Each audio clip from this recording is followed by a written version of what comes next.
So I'm really excited to have Claire here today. I'm sure she's got a wealth of knowledge and experience to share with us. So hi, Claire. Hello, thank you for having me on your podcast. You're very welcome. I'm really excited to hear all about your experiences personally and professionally, because it sounds like you've helped people in lots of different ways. So to get started, I thought, why don't we just delve straight in and you can share a little bit about your experiences with body image and dieting, and we can go from there. Perfect. So, well, I'll try and do this quickly, but I'm in my 50s, so I've had quite a lot of this experience of life. I think that I grew up in the 80s and the 90s, and I was very much watching my mum, her friends, my aunts, all the females in my life, honestly, always on a diet, doing Jane Fonda videos. Jane Fonda was an American lady who wore a lot of lycra in the 80s, doing her videos, talking about how they had to always be smaller. Now, my mum has been the same size my whole life, and she's actually in a smaller body.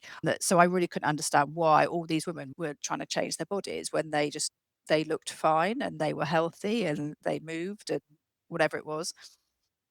And so I think that that really showed me that my body must be wrong because it didn't look how it was supposed to look, but also how their bodies didn't look how they reckoned it was gonna look. So it's like, if their bodies look wrong, then mine must look wrong. And I probably didn't go on my first diet till I was about 15. So I was a dancer, and the dance industry in the 80s and 90s was rough. So I was told I was too big. I wasn't. Looking back at pictures, I was just a teenager. I wasn't too big at all. Told I was too big, eventually gave dance up and developed an eating disorder, which I now know is quite common with dancers. And that really stuck with me. That was my late teens, early 20s. Uh, And I had help with that. And I don't think you ever fully recover from eating disorder, but I had a lot of help and I felt I was in a good place. Joined a gym in my 20s as you would, and then that whole thing just came back. So it was all like, I must go to the gym and burn X amount of calories, and I must look like this, and then I could see people in the gym. And it was when Kate Moss was a model, so of course she was going on about, I think she lived on Diet Coke and cigarettes, didn't she? So she was like, nothing. It's that famous saying that I may have been misquoted over the years, but it was something along the lines of, nothing tastes as good as skinny feels. So that was a Yes. tagline for my whole life, and Yeah. it's I carried actually on. remember at one point having that as my screensaver on. Yeah, and it's just, I think one of the main diets actually took that as one of their taglines. All my through my 20s, I yo-yo dieted, exercised, by accident became a personal trainer, and then that was it. So then I was like, my body was my tool to sell my personal training. Had my 4 kids, so I've got a son who I don't talk about so much, and then my 3 daughters, and really realized I couldn't just keep going on a yo-yo diet. I couldn't just keep talking about how many calories there were and things. I couldn't keep selling sugar detoxes and everything else I did, because I had these girls who are watching me, and Mhm. social media obviously came around, and I was like, "Nah, I've got to try and really change my life around." Trained as a life coach, specializing in health coaching, and always swimming in my life. So I was doing a bit of nursing, doing my health coaching, doing my personal training, always probably at the back of my mind, just keeping a bit of an eye on what I was eating. Always really trying to make my muscles that little bit bigger. And then I had an accident, and I had an accident which left me unable to walk. And that's fairly life changing when someone tells you you can't walk. As a nurse, I've stood at the end of a bed and told a patient, or been there when my doctor has told a patient something that isn't very nice. And we all have this look. We have this very serious look. And they were standing at the end of my bed with that serious look. And I was like, I know that look. This isn't good. So I had several operations on my leg, and they was like, you might not walk again. And my children were between 3 and 8. And I was like, "Oh, I can't have 4 children not be able to walk. This isn't good." And had a hospital bed at home, and it was I just knew my life was gonna be different. But what I didn't want my children to see was that my body was the reason why I couldn't do something. And I did learn to walk again, and I learned to walk again because I did not want to be I didn't wanna I felt that I wouldn't be the mother that they needed me to be. Now, I think that we can have different bodies. That was how I personally felt, that I needed to be able to get up and do stuff with my kids. I think that came from still a little bit of insecurity. I did get up, I did walk again after about a year and a bit, but what it taught me was that my body was this absolutely amazing thing. I'd been given this second chance. I used my having good upper body strength actually meant that I helped move around, helped me get into my chair when they'd walked off with my crutches, because that was a really fun game, or pushed each other around on the wheelchair. My wheelchair's the other end of the room, which little kids do. I just needed that whole strength to be able to move. And I realized my body was actually not my enemy, and I Hmm. could still get up and do anything that I wanted to do. And that was the real turning point. So although there were points throughout my 20s and points throughout my 30s, it was, yeah, being told I'd never walk again that made me realize that this was the only body we had, and I need to live my life regardless of what it looks Hmm. like, because it's what it does for me. Wow. Thank you for sharing that all with us. And there's so many questions I already have, and there's already so many things that I already relate to in even just going back to your younger experiences of the whole Kate Moss era, the heroin chic kind of trends that I feel like we're seeing a bit of a resurgence of right now, Yeah. but arguably even more extreme with the whole GLP-1s. And then falling into personal training, that's very similar to my journey as well. And I kind of just wanted to go back to what you said around having treatment for an eating disorder when you were younger. And you said that you felt like it helped, the treatment that you had, but it didn't fully heal something, because that's why it came back in your 20s. Yeah. And I'm really curious about this from the perspective of someone who is training to be a therapist and is almost qualified as a therapist. In terms of that support that you got there, what do you think was missing that you needed when you were being treated for your eating disorder?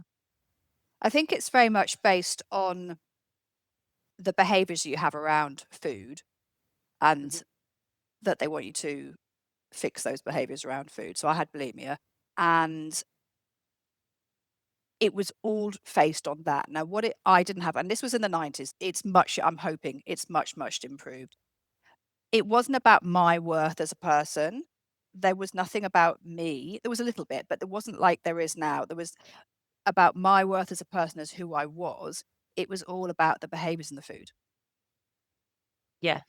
I'm nodding because I had treatment for bulimia as well through the NHS, and there was again quite a long time ago now. So I do hope that it has changed. But I also felt that there was something missing because it was very symptom focused. It was like, how can we change these symptoms rather than really get into the deeper work that you're talking about? What does this mean for me? How is my identity wrapped up into this? None of that was there. And I think that's where the real big shifts change when you start to unpack that. I'm wondering for yourself as a teenager, like, how did you make sense of your eating disorder at the time? What was your understanding of it at the time? And then now looking back, what was your understanding of it? Has it shifted? So I think so it's gradual, as eating disorders are. I actually do think that I thought I was normal and that everyone did that, or they were Yeah. just very good at being controlled with their food. And that this was who I had to be in order to, I don't know, control myself. But when I had bulimia, my weight went up and down a little bit. So I never got to that skinny that I thought I Mhm. was going to get to. And then looking back now, I think I was very insecure about something. It could have been from leaving the dance world and being told I wasn't good enough and that I wasn't the right body shape. And I have seen that is different in dance now. It's not perfect, but it has improved. And I think that's what it was. I think looking back on it now as a mother of teenagers, it was the who I wasn't enough, I was insecure in who I was. I was insecure in what I was going to do, in how I wasn't like everyone else, because I was in a slightly bigger body to all these skinny dancers who were 6 foot. I'm 5'4". That's probably why I wasn't going to make being a dancer, more than the fact that I didn't fit into that look. So I think at the time I thought it was what everyone did, and then looking back, it was definitely an identity, as you said as well, and that whole not being enough, being insecure, just being a teenager navigating through life. And then in my 20s, when it wasn't really healed, I think it was just that next stage of my life again, Yeah. and not having maybe that guide of this is what's normal as well. Yeah. I think when you said that you didn't realize it, like you thought it was normal, that sounds like at the time you didn't even really think you had an eating disorder because you Oh were like, yeah, isn't I this just didn't. what everyone Yeah, does? Yeah. Yeah. And I think this is where these kind of conversations are so fascinating because I had bulimia as a teenager too, but I felt I was acutely aware that I had an eating disorder. And I've spoken about this on the podcast before. And I think it's because there was the purging element of it. I didn't think there was anything wrong with my restriction. I actually didn't even think I was restricting. Like I thought that was normal. I thought the thing that was wrong with me and definitely made an eating disorder was because I was purging through self-induced vomiting. And I just yes, needed to get rid of that part. So if I get rid of that part and do all the restriction, that was fine. That was normal. And that's what I thought everyone else was doing. And I couldn't do without the binging and the purging. absolutely. Yeah, because I wasn't good enough to do this restriction part. I know I'd get to the point because it's not, we shouldn't restrict because that's not what our bodies want. So I I just couldn't do the restriction part. And I thought, oh, my friends must just be able to do the restriction part. And I can't do that bit. And it was Mm, everything else that went with it. The making yourself sick, which is still weird to me. And I have memories of eating everything and then making myself sick and then feeling better, but then thinking it wasn't, sorry if this is too gross for everyone, it wasn't enough. I had to keep doing it. There was mhm. that I'd eaten that I hadn't purged. Yeah. Yeah. So it felt like the purging, did it feel entirely like did it feel entirely like a behavior, not a behavioral, like a weight loss kind of strategy, the purging, or do you think it served another purpose for you? Because for me, for example, the purging, I could definitely see how purging really felt like an emotional release. That's what I can see that it gave me in that moment. After I'd purged, I felt like a freaking exhale or a relief from everything that I was processing, everything that felt overwhelming and too much. It was also a compensatory measure, but there was dual aspect to it. At the time, did you feel anything like that, or did you see it purely as a compensatory?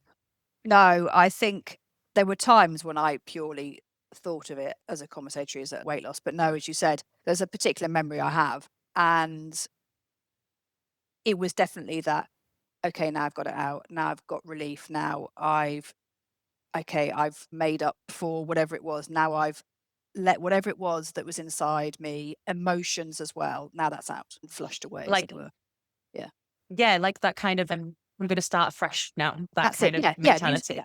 As we do, as a lot of my contemporaries and clients, and as we've all done, start again on Monday. It was like that was my Monday, even though it wasn't a Monday. Yeah. Yeah. There was something that you said on one of your Instagram posts that I was looking at before today's episode. And there was something about the way this was worded that just really landed for me. And it was about this concept of, I'll start tomorrow, I'll start afresh tomorrow. And the idea that going into it, you think you're starting afresh, but actually you're not. You're just repeating the same cycle. And there was something about the way you worded that for me just really highlighted that when you're in it, you think that actually tomorrow is the new beginning. Everything's going to be different tomorrow. This is the start. Because you're so in it, you're like in the middle of it, right? Actually, if you zoom out and look at it as a whole, that's when you can see the cycle and realize that actually, like you're saying, you're just falling back into the same cycle. It's not a beginning or an end. It's just a continuous thing that you go through. I think that was really helpful how you shared it. Oh, thank you. And I'm glad that that resonated with you, because I think it was that. I think, and it is that whole zooming out. So looking back now, it used to be Thursdays. I don't know how, why it was Thursday. That was my big purge thing. And it was always like, so then I was trying to set myself up for the weekend. Well, that's fine. I'm okay now and I can do this. And I think it is. When you're inside that, this time it's going to be different. This time I'm going to get it right. I'm going Mhm. to get it perfect. I'm going to absolutely nail it. This is the last time I'm doing it. And then for whatever reason, you fall off the wagon or whatever it is that we're calling it these days. And then, okay, so this time, this is definitely like, this is it. I've got it. And you might last a few days longer this time, or you might have a different strategy, or it might be a different diet that you're on. So therefore, that's exciting at first being on. I don't know why going on a new diet is exciting, but I used to find it quite exciting. I'm going to conquer this. And then this is the way it's going to totally work. And then again, then and it is exactly what you said. You do that, zoom out, and then you zoom in. And you think that this is it. This is the absolute solution to whatever issue it is you've got. Yeah, you get your blinkers on, don't you? Absolutely. Yeah, it's interesting. So we've talked a bit about your teenage years, and then it sounds like what happened is some of that was healed or maybe managed for a certain period of time. And then you moved into your 20s and became a personal trainer, and you said that the dieting came back. So for you, how was it? How do you see the difference between when you were in your teens and it was an eating disorder, and then later on when it changed more into dieting? Was it different? Did you notice it being different?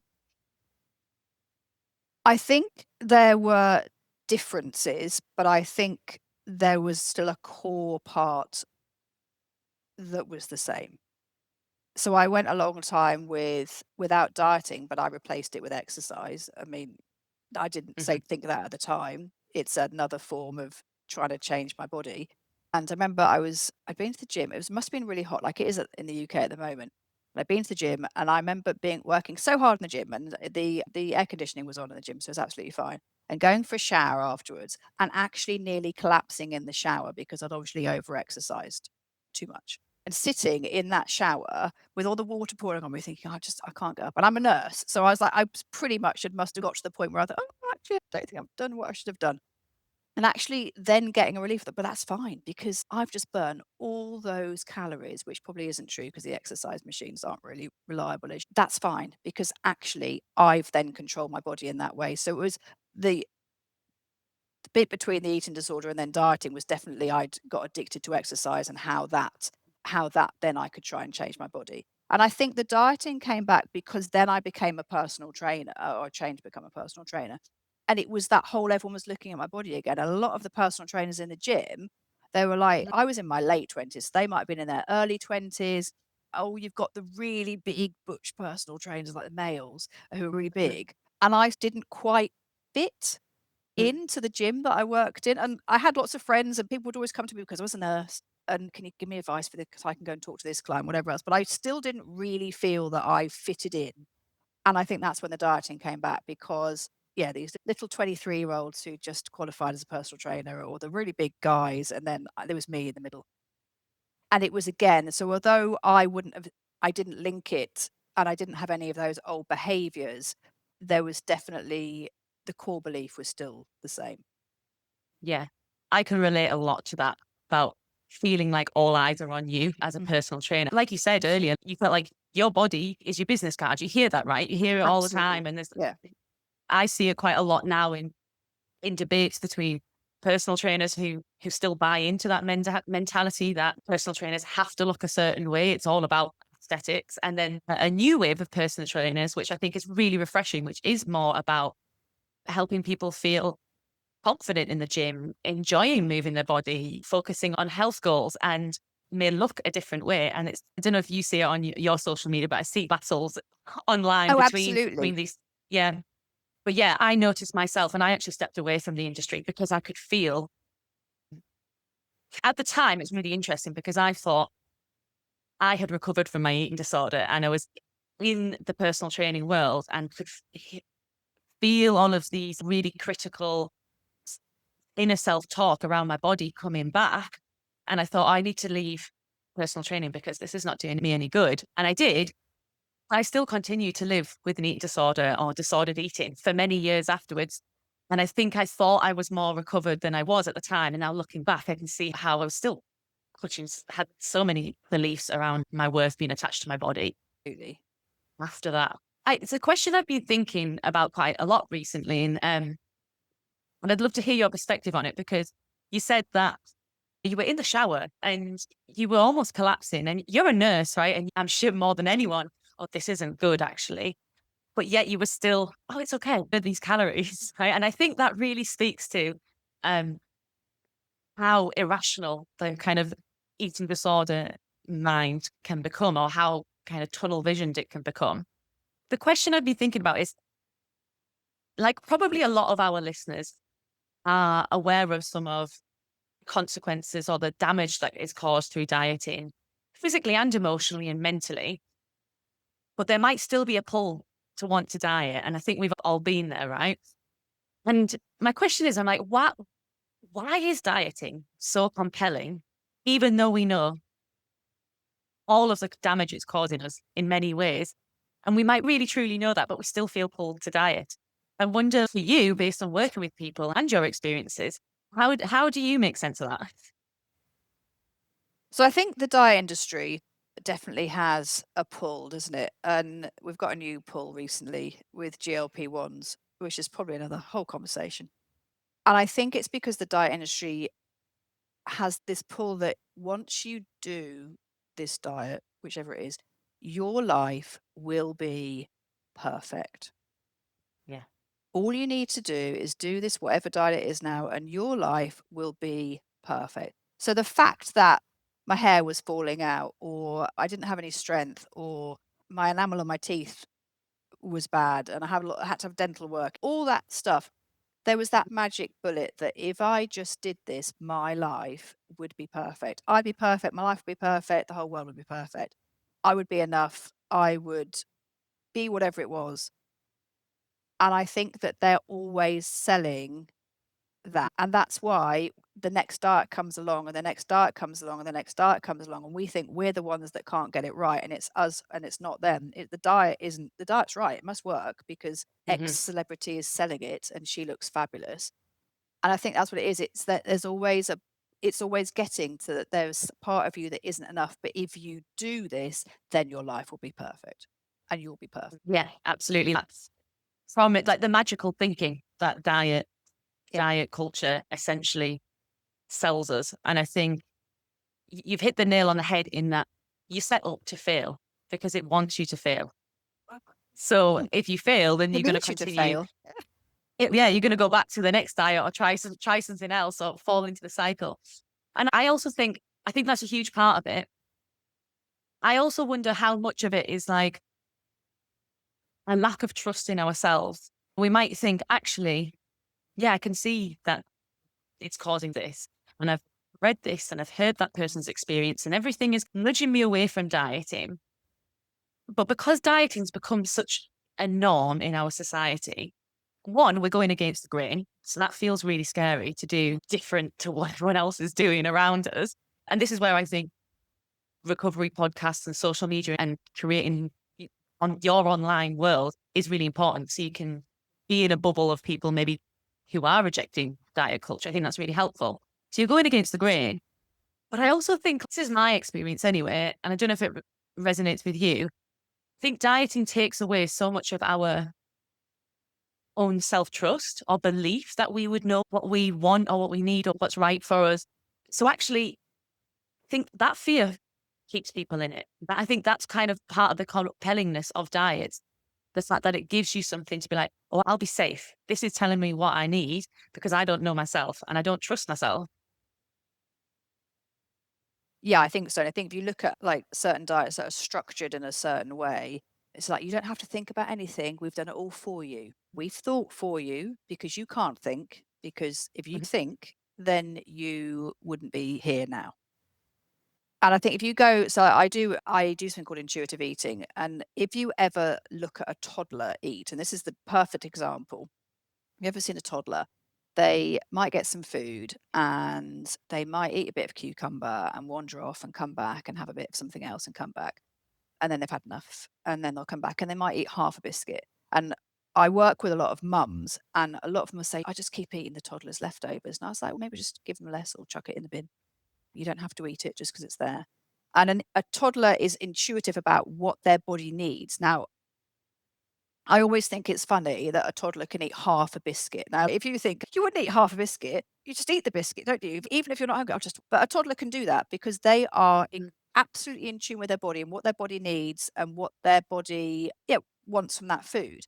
And I think that as we go through life, because we are so bombarded with you should eat this, you should do that, you should have this, you should do that, you're not right, that we lose all that trust in what our body actually needs. And we have, as you said, we actually have no, we feel that we actually have no trust in what we're doing. We can't listen to what my body is saying. So if my body is saying, actually, I want this, that can't be right, because that's not Mm, what the diet is telling me. So therefore, I have no trust in my body, because if my body was right, I wouldn't be in this mm, situation, in this size, failing at diets. And I mm. think that's quite clever of the diet industry as well. Yeah. And I fully agree. I'm like a big intuitive eating fan and have done training in it myself. And I think it's brilliant for exactly that. And it makes me think about when I went to see one of my friends who's got a daughter. It was a while ago now, and she cooked a spaghetti bolognese or something for her daughter, and she ate some of it, and she said, "Oh, mum, I want a dessert now." She hadn't finished the spaghetti bolognese, so her mum gave her some ice cream. She had their ice cream, and then afterwards, she went back to the spaghetti bolognese, and my friend just left the spaghetti bolognese on the side next to her. She didn't tell her, "You can't have your dessert until you've finished this." She didn't take it away, and she went back to it because she was like, "Oh, I've had some of that.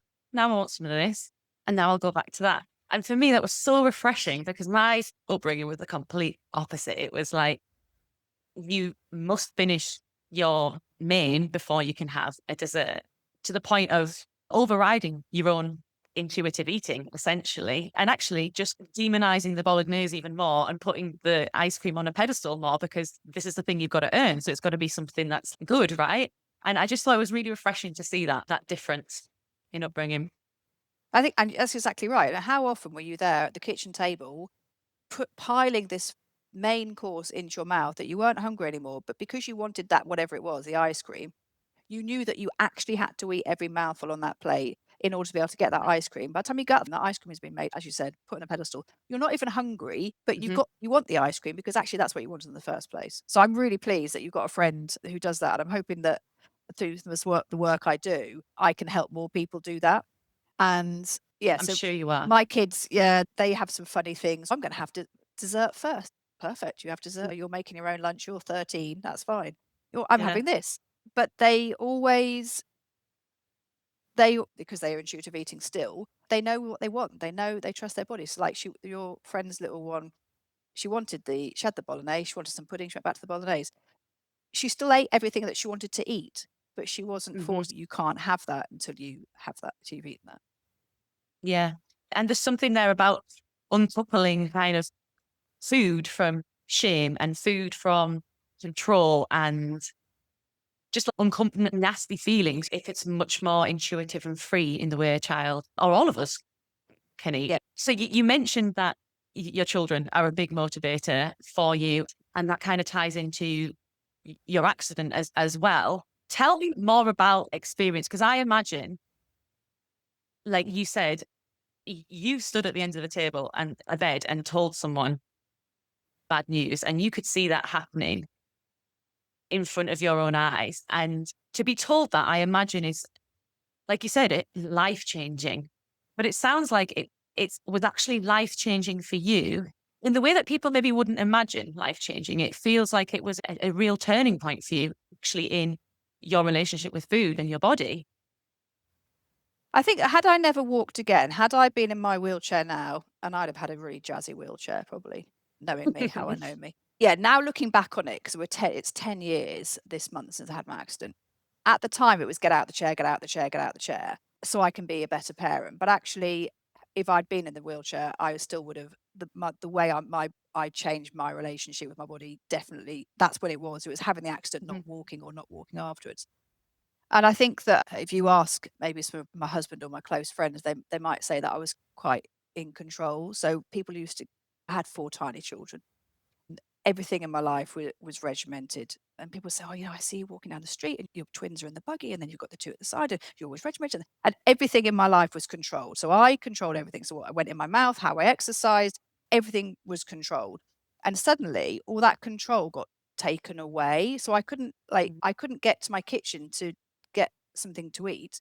Someone came and bought me food. And I couldn't turn around to that person and go, "Actually, I don't really want that because it's got too much fat in it. And I can't have that because it hasn't got enough protein and I don't need carbs." mhm, Someone who loved me enough to come into my house to bring me some food or make me some food had done that for me. And it was like that was mhm. such a gift. that someone had said, I'm going to come and see you and I'm going to bring you some food and I'm going to help you. I'm going to heat it up. I'm going to put it on a plate or whatever it might be as an act of love or a friendship or whatever else. And it was like, that was part of the life-changing part for me. But it was also that because I had every single part of control taken away from me, I then realized how much I had still been controlling things. And the fact I had this amazing upper body strength to be able to move from my bed to my chair and back again. I realized that my body was this amazing thing that unfortunately was different now, but it wasn't my enemy. And I think I'd always had that. It was always my enemy. And I didn't want my girls, I didn't want any of my kids, but I didn't, especially my girls, because I've got lived experience of being a girl. That's why I don't talk about my son so much. And also he wouldn't want me to. I didn't want them to think that their body was wrong, that they had to have a battle with their body for the rest of their lives. And that actually they can do whatever they want with whatever type of body that they have. It's really fascinating to hear how your mental process with that and how you viewed it, because from an external point of view and having had an eating disorder myself, which I can see how was linked to control to some extent, I would have made some kind of assumption, probably wrongly, that actually maybe having all of that control ripped away from you would have made you potentially sink further into restriction. To be like, okay, I don't have control. I can't move my body how I used to. I can't do this, but I can control how much food goes in me. That's where my brain goes to, thinking that it could have happened. But it seems, and tell me if I'm wrong, or there was two things there. There was gratitude for other people that helped, and also these little ones that were dependent on you to learn about their own bodies. And those two things are maybe what made it go the other way and not go further into restriction. Yeah, I think so. And I think looking back on it, knowing me, how I knew me, I think probably that first week or so when I was completely in shock, I probably went, I'm going to have to just restrict what I eat because I can't do anything else. I won't eat the hospital food. I'll just have an apple. Or I'm not moving my body, or I remember giving my husband my Fitbit to take home and go, look, you've got to walk home because I haven't got any steps in. And he's just, I'm just going to take it home and leave it at home. I never had a Fitbit again. And I think that definitely that first week, but it was, I think it was definitely just a point in my life where I was like, all my control of everything has gone. And I think I just went, let's just see where we're going. Let's just start again. Let's just draw that final line. That was that final Monday. It was on a Monday, did it? That final Monday. That was it.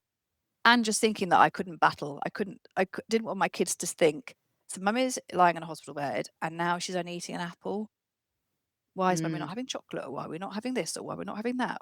And it was that whole thing. But I think that when I was in control, because I never ever asked for help, like people will laugh at, like, this is the first time she's ever actually asked for help. And I had 4 tiny kids, never asked for help, would never ask for help. And then suddenly I had to ask for help. And I think it all just came to a point, maybe a few weeks in, and I was just like, how can I make this better? Yeah. Wow. It might not be, everyone has their different kind of views on things, but that almost for me feels like quite a spiritual experience. You know, when people in spirituality talk about learning to just surrender and let go to whatever is there in life, that's what I'm hearing from you. Okay, I've had all this control. It's been ripped away from me. I am just going to have to accept that and let life take me where it's going to take me. And it sounds like, I can't imagine it was an easy experience, but it also sounds like it was liberating to some extent. I think it was. I think there was definitely something liberating about it. And I said, looking back now, so I've obviously had 10 years to look back on it. At the time, I think I'd never thought of it before about a spiritual thing, but it is definitely, that's what people say. And I do think that the accident happened for a reason. And it was definitely the universe saying, you need to stop. And I think, I talked about it quite a lot when it happened at the beginning. Once my girls go to school, I'll stop. Once I do this, I'll stop. Once I get the next qualification, I'll stop. And I think that in the end, the universe was just like, no, we've told you to stop. We've stopped you. And there was a lot of other work that had to go on around that as well. So I think, yeah, it definitely was. I think it was a spiritual awakening as such, without realizing before now that's probably what it was. But yeah, it was definitely like, this is it. Yeah, which it sounds like the universe's and your body's way of saying, we're going to shut this down, we're going to force you to do something else. Which, so I was wondering with this in terms of like how much you think, because you have that experience of being, someone who wasn't in a wheelchair, then someone who was in a wheelchair had to relearn to walk and now isn't in a wheelchair. So not many people have that experience of those different realities. And I was wondering for you, in terms of having had them, do you notice any intersections between ableism and diet culture and weight loss and all of that kind of stuff from your experience? Absolutely. And I think that I would say that, if you looked at me, you would think I'm an able-bodied person. I would definitely say that I am an able-bodied person compared to someone who is in a wheelchair. If you see me walk sometimes, you'll be like, "Oh, she walks a bit funny, didn't she, that lady?" But I can walk, and I definitely think, and I know it's different now, but I think that eating disorders in particular, because I'm white and I'm middle class, I think I got help with my eating disorder and I was able-bodied more than if I wasn't those 3 things. And I'm hoping that's changed, and I don't know whether it has. I think that diet culture and ableism and sexism and racism are all brought together. Oh, I think they're all linked, Yeah. and that's probably another Yeah. conversation. It's a huge conversation, right? Sorry to have just asked that massive question. Because I was thinking, even from like, just thinking about potentially your experience in what you said there around, you asked your husband to take your Fitbit, and like a lot of diet culture and the fitness culture is all around like mobility based goals, isn't it? How many steps can I do? And that kind Absolutely. of thing. That's actually really like, it's, what's the word I'm looking for? That's really ableist Ableist. I think because, ableist is a word. Yeah, it is. yeah, I think that is the right Yeah. word. Yeah. Like for you going from those extremes, like how did that change your perception of your identity? So I imagine it sounds like what it did is it shifted some of your values. And I think values are really interwoven with our identity. So would you agree? Do you see a shift in your identity and how your values change? Yeah, I do. And I think that, so had I still been in my wheelchair, I think that I'd be one of those people that wheeled marathons. Like I think is it called wheeled or rolled marathons? I follow someone and she's just done the London Marathon in her wheelchair. And she was just talking about some of the experiences that she had. And I was just like, she's just amazing. But she says, I think I'm wheeling the London Marathon this weekend when she was doing it. I still think that I would have tried to link exercise with that. And I know that I can't, there's a certain product on the market that you wear, what I don't know which company it is, and it has, if you're in a wheelchair, that you do this. It's how many of rolls or wheels, whatever they call it, in it, that you can do your 20,000 a day on that. And I'm like, seriously? Seriously, Wow. that person's whole life is moving their body. Why do they need to count how many rolls they're done? And I don't even want to know which company it is that has got that. Yeah, that's one of the things you can have as your setting. So rather than steps. So I definitely do. Yeah, Wow. I think it's, yeah. Gosh, diet culture will find any way to Anyway, get in there. any way at all to get to you. Yeah. But what I'm finding interesting in my own reaction here is you saying that about how many wheels can you do a day. I'm like, what? Wow, that's nuts. Why would you ever ask someone to do that in a wheelchair? We ask that of ourselves all the time And in like steps. How in many terms steps of have you done? How many steps. steps have you done? Yeah. But because it's the same concept, but just in a different through a different lens and a different body, it, I can feel the shock in it. And I think that's actually really helpful to highlight because that might be helpful for someone else to go, oh, yeah, why do I think it's acceptable with steps? Yeah. Yeah. Wow. My dog has a tracker because he likes to sometimes go to the stream, and I don't want him to go to the stream when I'm at the other end of the park. So I can track where he is. And it has a step count on it. And it sends me alerts. Well done. Well done. Your dog has reached a step count. He's a dog. He doesn't know what a step count is. I don't care what a step count is. And I was thinking, seriously, it's now got to my dog that it sends me an alert that my dog's done 30,000 steps or however many steps he has to do. He's a dog. He Wow. doesn't know.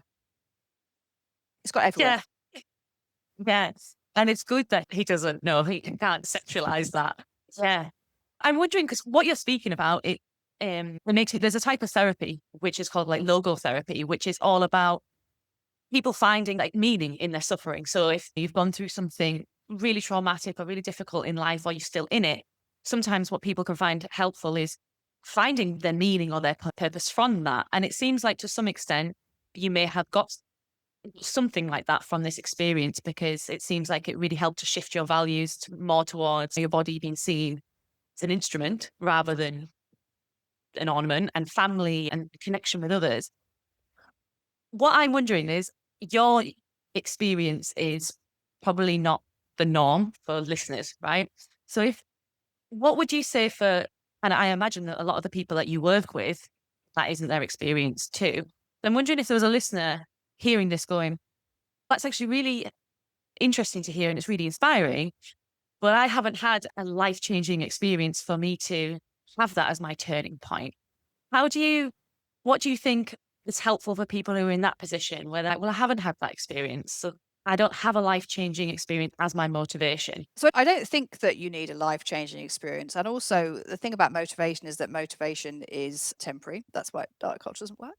And I think it's taking maybe a breath and just looking at your life and thinking about how much more fulfilled it could be if you took something away or you added something into it.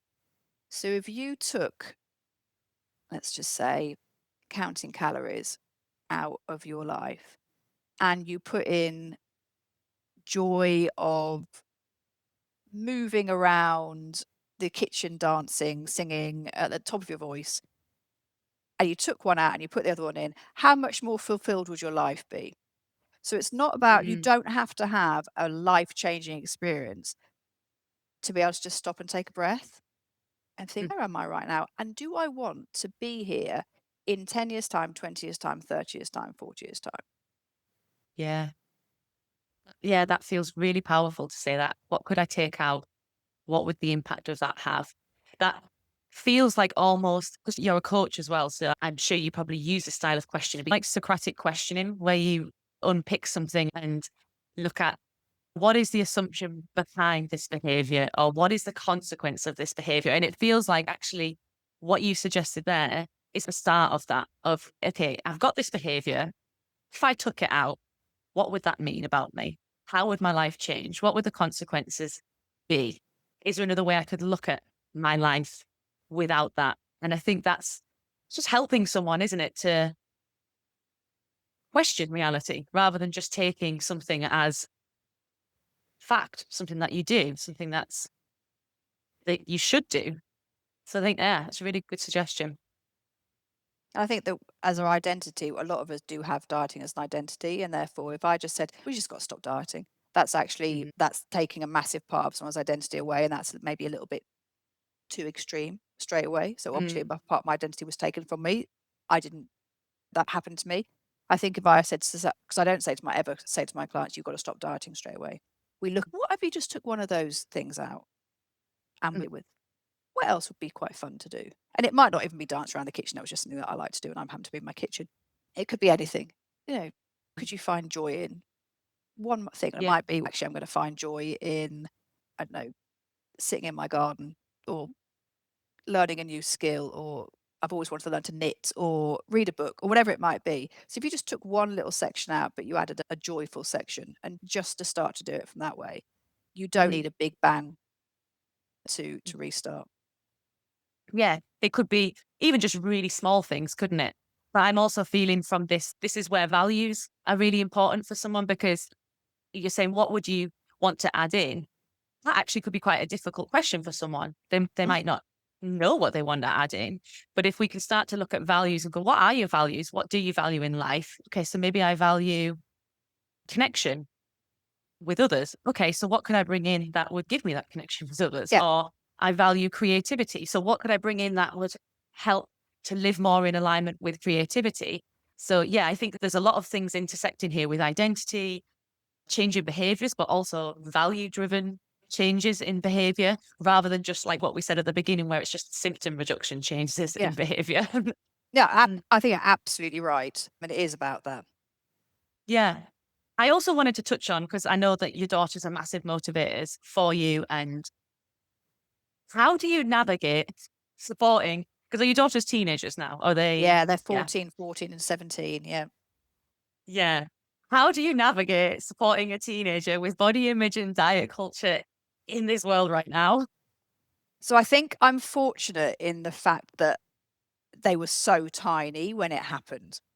And so we've always talked about our bodies and how we can do anything with our bodies. So I was fortunate that happened to me when it happened before they got into social media. But they say to me every single day, their friends are on diets. They're seeing it on Instagrams, even if they've only got teenage accounts on Instagram, the amount of stuff that still gets through. It is absolutely out the body Mm. image for these girls. And more so it's how they look with how they put their makeup on or with their eyelashes. I don't know why I did that, but that's how my girls What see you it. meant? Their eyelashes. And it is again, I don't think it's changed massively from how we were about the whole fitting in and looking the same and being Mm. part of this group that all looks the same, because they all do look the same. They're hilarious. And how I navigate it is I think I said I'm very fortunate that I started it early, but it's very much having a conversation around why. So there's this thing where the Mm. girls will roll their skirts up, and my girls don't roll their skirt. They don't really roll the skirt up when they're at home. They probably do it as soon as they get out. And it's like, what? Who are you? What are you rolling your skirt up for? And I say, and they Mm. go, oh, Miss told so and so off because she had her skirt rolled up. Why is she rolling? So I try not to use why, but what is she rolling her skirt up for? Oh, because everyone else is doing it. Okay, so everyone else is doing it.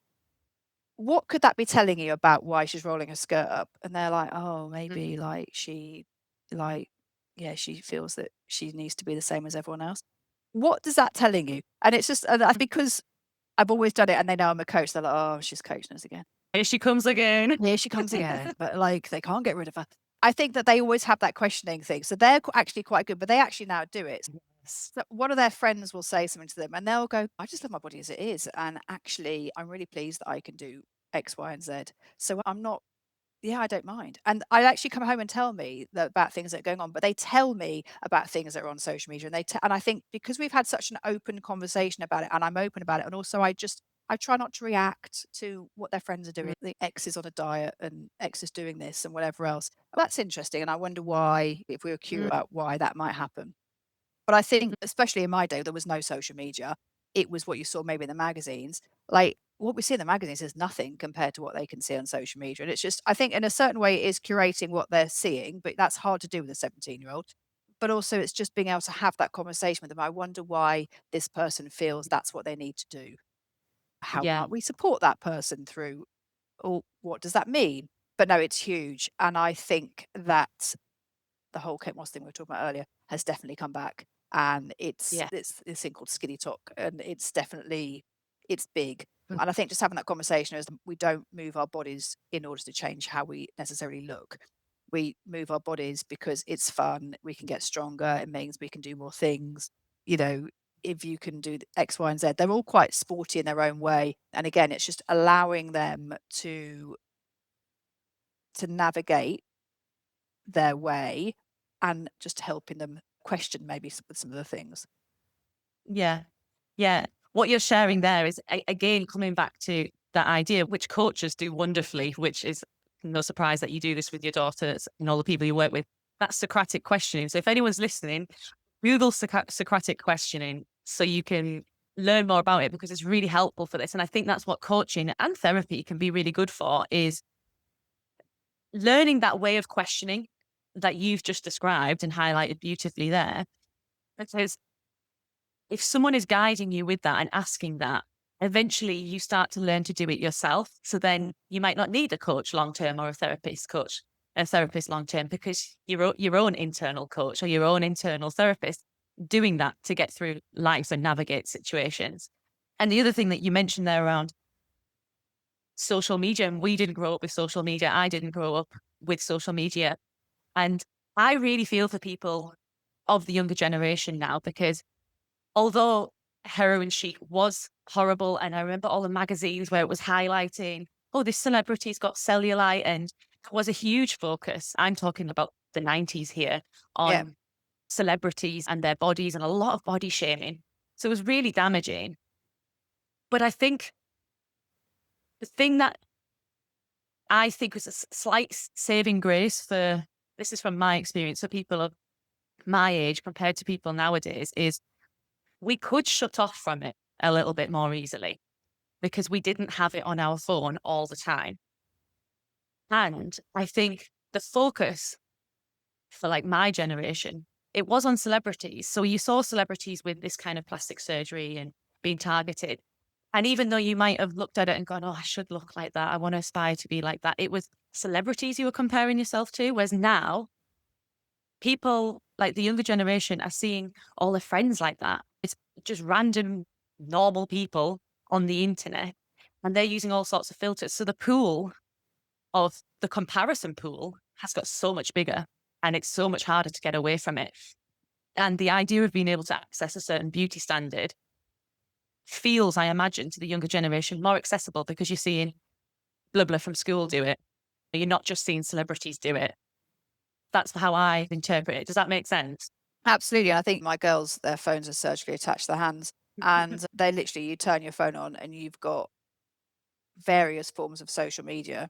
And it's exactly as you said. It's not, we opened a magazine, we opened Now or whatever when we were in the newsagents, we were in the 90s, and you'd see someone who got a bit of cellulite. That was exactly it. They were detached, they were apart. We weren't that person. But the fact is that they are using filters. My girls are actually really good and go, that's a filter, that's a filter. Because they do it with my Instagram. That's a filter, mum. They put a filter on that. So how do you know that's a filter? That's AI. Okay.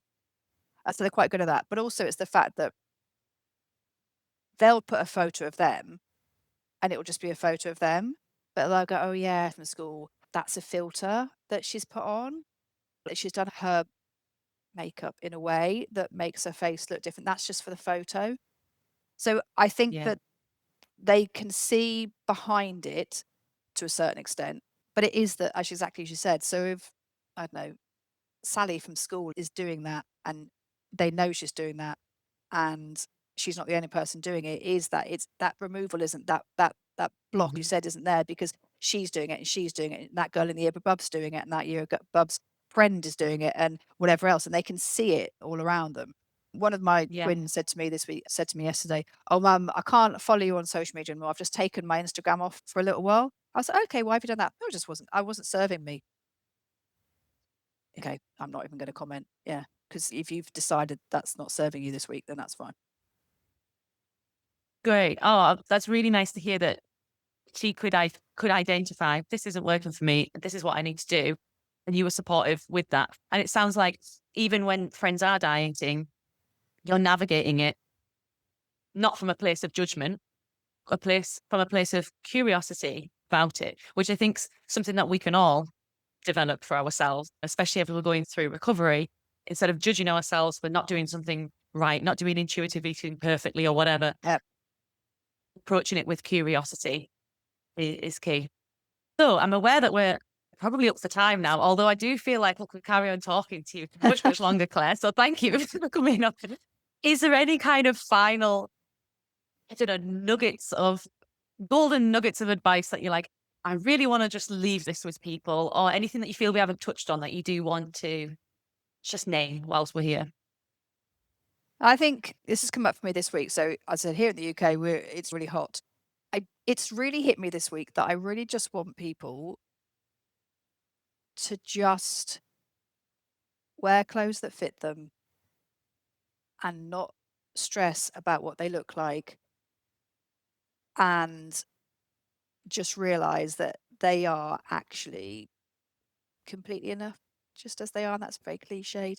But I just want people to be able to, yeah, wear clothes that fit them and just go and live their life because it probably will rain next week in the UK. So let's make the most of the time that we have now.